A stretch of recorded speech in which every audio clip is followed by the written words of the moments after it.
It's September 19th, 2008. I'm 8 years old, the teacher has just dismissed my classroom to lunch. My friends and I are heading up to the rugby field like we do almost every day. Now, Vogeltown Elementary School isn't a particularly large school, but we are the coolest kids there and the toughest 8-year-olds you'll ever meet, or at least we act like we are. I'm following out my friend Luca. He is carrying the ball, leading our group, and probably the most popular kid at our school. And like almost every 8-year-old, I am enchanted by the magic of popularity. The ability to get people to treat you like royalty is way too much power for any 8-year-old to have, and I want it. I want it bad.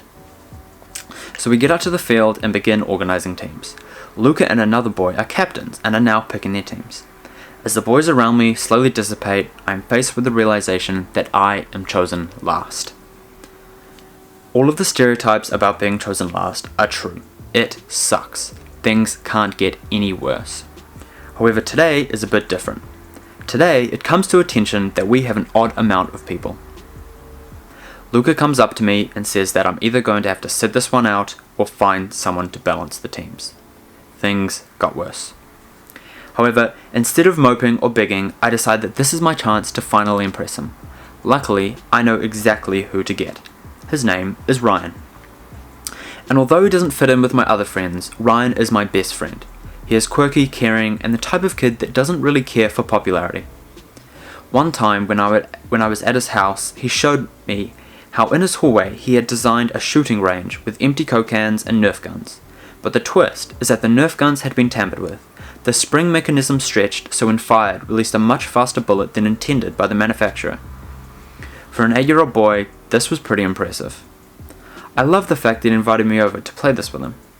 I always thought this stuff was cool and loved the mischief we would get up to, but I'm getting older now. I guess I'm just outgrowing him and his antics. As I spend more and more time with my other friends, I see Ryan less and less. Regardless, the hunt for him commences. I'm now leaving my friends to play and begin searching the school for Ryan. Looking all around the school, I just can't seem to find him. Just outside of his classroom are 3 kids sitting eating their lunch. I approach and ask if Ryan is at school today. One of them looks up and without missing a beat says, "Nah, he swallowed a screwdriver." Now, either my friend has recently picked up sword swallowing or these 8-year-olds are pulling my leg. That same afternoon, I was visiting Ryan in the hospital.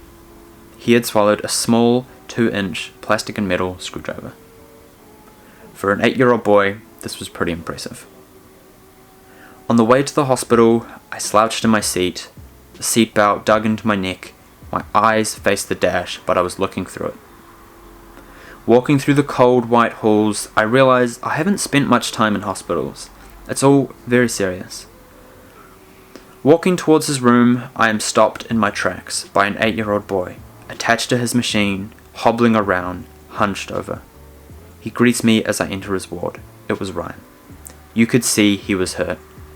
He was no longer the sweet, innocent 8-year-old. They say in moments like these, you feel your stomach drop. I swear mine bounced off my foot and hit the floor. After collecting my organs from the ground, Ryan had returned to his bed and I had followed. Standing over my best friend, the room was dead quiet, yet so loud. Ryan looks up to me and breaks the silence with this. "Do you think you could bring in your memory card for your PlayStation? They don't have one here, and you've got to help me beat this level. I just can't seem to get past it." And in that moment, a broken boy and his best friend laugh. Ryan struggles and winces in pain as he does, but he laughs. 2 8-year-old boys re-find their relationship. In this moment, I realize how much our friendship means to me. Ryan is my best friend. I love him and couldn't ask for a better one. Thank you.